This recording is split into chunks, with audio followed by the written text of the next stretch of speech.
इसमें क्या होता है कि बच्चा टोटली प्री ऑक्यूपाइड रहता है कि उसे चाहिए ही चाहिए गेम खेलना, वो किसी की सुनता नहीं है और दूसरी एक्टिविटी करना भी बिल्कुल वो बंद कर देता है, ठीक है। और विड्रॉल सिम्टम्स आएंगे, इरिटेबल रहेगा, उसको बहुत एग्रेशन हो जाएगा और टॉलरेंस होता है कि मतलब आज जितना खेला अगले दिन और ज़्यादा चाहत होगी खेलने की, या फिर एक एक कोई लेवल आया तो फिर उसको उसका डोपामिन बढ़ जाएगा कि अगले लेवल में क्या होगा, अगले लेवल में मुझे पार करना है। तो ये सब डिसऑर्डर रहेंगे।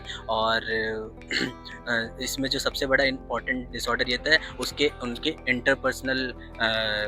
जो इंटरपर्सनल रिलेशनशिप्स होते हैं वो बहुत ज़्यादा हैम्पर होते हैं इन सब चीज़ों से। तो ओवरऑल मैं ये ऐड करना चाहूँगी कि जब किसी भी इंडिविजुअल की फंक्शनल लाइफ पे इफ़ेक्ट आ जाता है, उसकी सोशल, इकोनॉमिक, साइकोलॉजिकल और फिज़िकल हेल्थ पे, तो तब जाके हम उसे एक डिसऑर्डर में काउंट कर सकते हैं, क्योंकि उसके सारे लाइफ के एस्पेक्ट्स में उसको प्रॉब्लम आ रही है करने में। सो इंटरनेट एडिक्शन के बारे में असद और चैतन्या ने बता तो दिया है, बट इसका मेन रीज़न क्या है? बच्चे को एंजाइटी भी हो रही है, उसको इरिटेशन भी हो रही है फैमिली मेम्बर से, वो बात नहीं करना चाहता, बट उसने ये इंटरनेट वो गेमिंग शुरू ही क्यों करी, उसके पीछे का इमोशनल बैगेज क्या था, वो समझने के लिए आई थिंक फैमिली वालों को बात करनी चाहिए, कम्युनिकेशन करना चाहिए, फैमिली थेरेपी लेनी चाहिए। द थिंग इज़ कि बच्चे को ऐसा नहीं लगना चाहिए कि पेरेंट्स हैं या फैमिली मेम्बर्स हैं तो वो मेरे दुश्मन है। ही और she can easily talk about any thing, उसकी लाइफ में जो भी चल रहा है वो एक कम्युनिकेशन गैप हटाना बहुत ज़रूरी होता है।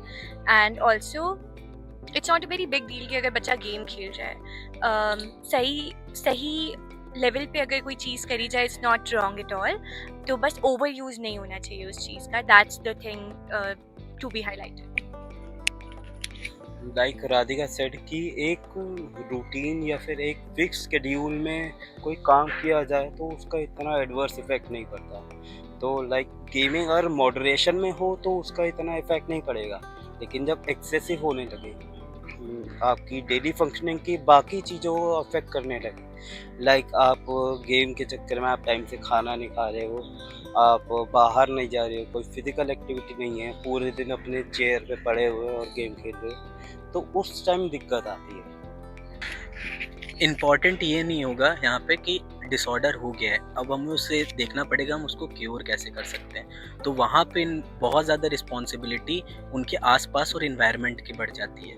अब कई बार क्या होता है कि बच्चा इतना ज़्यादा स्ट्रिक्ट फील करता है कि वो घर वालों से झूठ बोलना शुरू कर देता है कि मैंने तो अभी छुआ ही नहीं है, मैं तो कुछ और कर रहा था, मैं क्लासेस ले रहा था।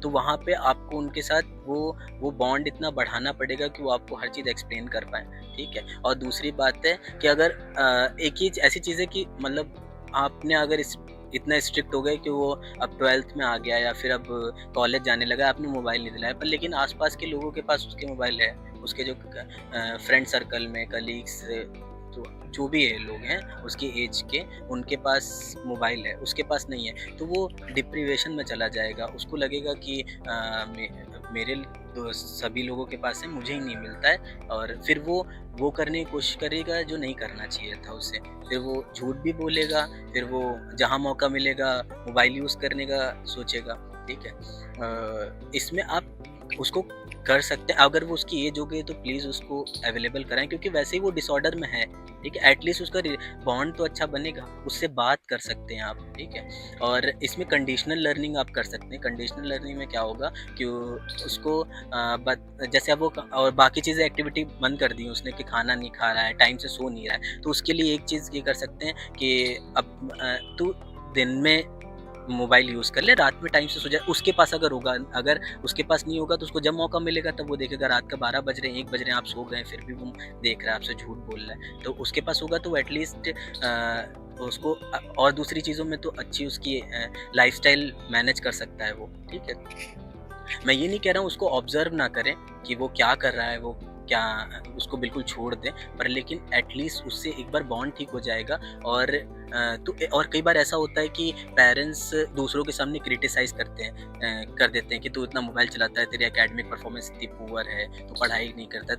तो इससे दुआ के लोगों को तो मौका मिल जाता है बोलने का कि तो पढ़ा करना, तो उससे बहुत उसको क्रिटिसिज्म भी फील होता है। यहाँ पे ये समझना पड़ेगा कि एक एज के बाद बच्चे को बहुत ज़्यादा इस चीज़ से ना फिर वो बहुत लो स्टीम हो जाता है, लो कॉन्फिडेंस फील करता है, ठीक है। तो अगर उसको करना भी होगा तो फिर वो करना छोड़ देगा, क्योंकि बाकी लोग तो बोल ही रहे हैं। तो इसमें पेरेंट्स का साथ बहुत ज़्यादा इंपॉर्टेंट होता है कि वो साथ दें उस चीज़ का, उसके इम्प्रूवमेंट में, ठीक है। वो जो भी चीज़ है घर में डिस्कस करें, बाहर ना करें, तो इससे उसका सेल्फ स्टीम भी बढ़ेगा। और जब उसे लगेगा कि सेल्फ उससे घर वाले मोटिवेट करें, तो वो एक स्टेप लेगा अपने आप को इम्प्रूवमेंट के लिए। और इसमें आप अगर नहीं ले रहा है तो आप प्लीज़ जाके थेरेपी कराएं, क्योंकि डिसऑर्डर एक ऐसी चीज़ होती है जो थेरेपी से ज़्यादा अच्छे से ठीक हो सकती है, क्योंकि हम उसमें उसकी अंदर की बात ऐसे निकाल सकते हैं जो वो बाकी लोगों से नहीं करता है, जो वो बाकी लोगों से करने में बहुत झिझक होती है उस चीज़ को।